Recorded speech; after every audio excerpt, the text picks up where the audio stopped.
몇 주 전 수요일 저녁에 있었던 맨체스터 유나이티드와 독일 라이프치히의 경기 결과는 모두가 아시는 대로 0대5로 라이프치히에게는 대참사였습니다. 독일뿐 아니라 한국에서도 뜨겁게 관심을 받아왔던 황희찬 선수가 이적했던 독일 라이프치히 팀의 경기라 관심이 뜨거웠었죠. 그도 그럴 것이 현재 독일 최고의 공격수 베르너 선수가 첼시로 이적을 하면서 그의 공백을 메워줄 공격수에 거는 기대는 한국뿐만 아니라 독일도 마찬가지였기 때문입니다. 그러나 베르너 선수 대신 라이프치히의 공격을 이끌 제목으로 영입된 황희찬 선수는 팀이 0대5라는 대패에도 벤치만 지켰습니다.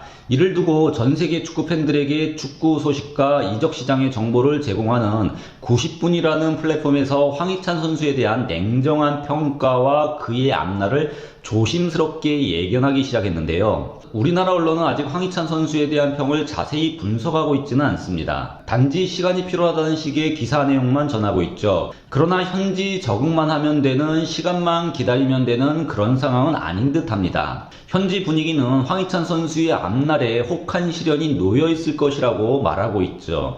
영상 제목이 말하듯 아직 황희찬 선수는 베르너의 공백을 메우기에 멀었다는 것이 이번 기사의 결론입니다. 이런 논평이 혹평일까요? 조언일까요? 오늘 황희찬 선수의 능력을 다루고 있는 독일 기사를 뜯어서 분석을 한번 해보겠습니다. 저는 독일어 신문의 관점을 통해 세상의 모든 지식을 전하는 독일어 신문을 읽어준 남자 독신남입니다. 칼럼은 0대5라는 참혹한 경기 결과를 안긴 라이프치히와 맨체스터 유나이티드의 챔피언스 리그 경기부터 시작을 합니다. 그리고 이 경기에서 베르너 선수의 첼시 이적으로 여름에 영입됐던 한국인 황희찬 선수는 벤치에 앉아 있었다며 황희찬 선수는 아직까지 기대치에 못 미치고 있다는 평가를 내리면서 칼럼을 써내려가고 있습니다. 그리고 베르너 선수의 공백은 당분간 메꾸지 못할 것이라는 것도 예상을 하고 있죠. 칼럼은 베르너 선수는 라이프치히 팀에서 4년 동안 공격수로서 입증을 해냈고 지난 시즌 45경기 34골 13도움을 기록했으며 올해 7월 첼시로 이적을 했다고 전하면서 베르너 선수의 라이프치히 팀 내의 역할과 그 입지를 설명을 하고 있습니다. 그리고 라이프치히는 그에 걸맞는 공격수 영입을 위해 자매 구단인 짤츠부르크 구단에서 900만 유로를 지불하고 2025년까지 황희찬 선수와 계약을 맺으며 라이프치히로 데려왔다고 전하고 있습니다. 칼럼은 황희찬 선수가 당연 팀에서 베르너 선수의 모든 것을 대체할 수는 없을 것이라고 말을 합니다.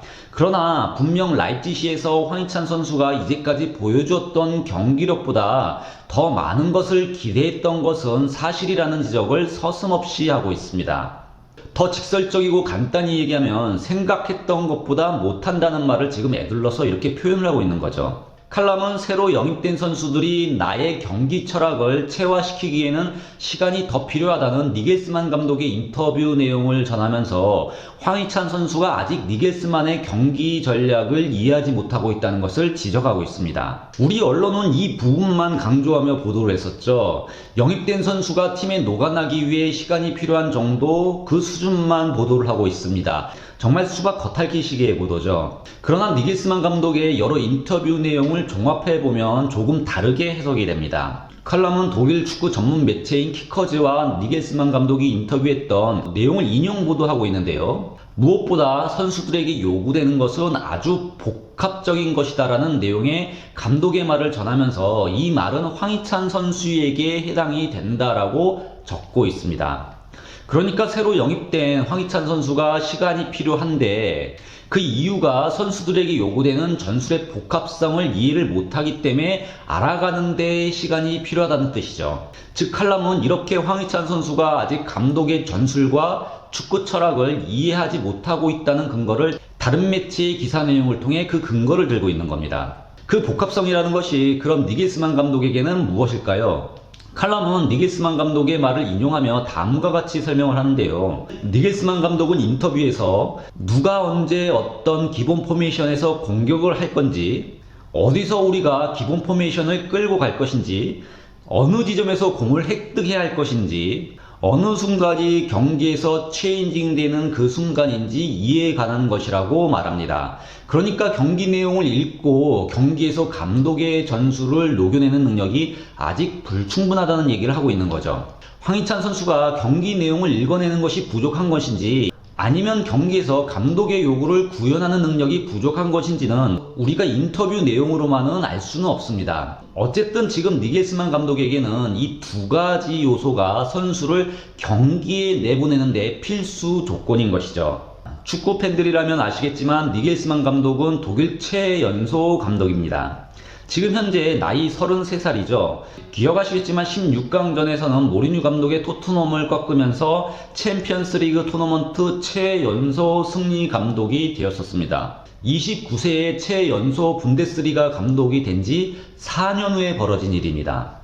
그만큼 전술에 능한 감독이고요. 선수들의 기량을 끌어올리는데 아주 유능한 감독입니다.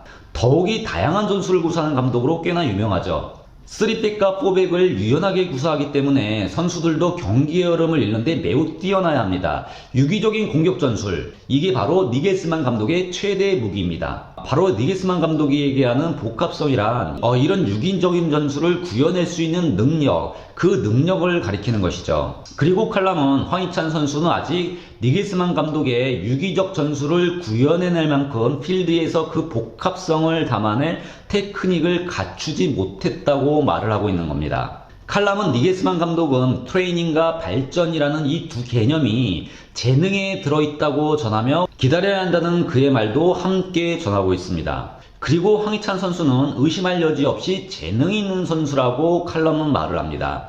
그러나 또한 칼럼은 황희찬 선수의 학습 프로세스는 조금 오래 걸릴 것 같다는 평가도 하고 있습니다. 그리고 라이프치히 팀 내 공격진 경쟁에서 황희찬 선수는 겨울까지 수많은 경기가 놓여 있음에도 아마도 다음 몇 주 동안에는 등장하는 것이 어려울 것이라는 현실적인 얘기도 하고 있습니다. 이런 이유로 베르너 선수의 공백을 메우기에는 황희찬 선수는 어쩌면 시간이 오래 걸릴 것으로 예상한다며 칼럼을 마칩니다. 칼럼은 황희찬 선수에 대해 이렇게 냉정한 평가와 함께 그는 재능이 있고 조심스럽게 예상을 하면 시간이 걸리지만 그가 분데스리가에서 살아날 것으로 예상도 하고 있습니다. 이번 독일 칼럼 황희찬 선수에 대한 현실적인 평가와 분석 어떻게 보셨나요? 힘든 시기지만 이도 극복하고 분데스리가에서 최고의 공격수로 성장하는 황희찬 선수의 모습을 기대하며 그를 적극 응원합니다. 지금까지 독일어 신문을 읽어준 남자 독신남이었습니다.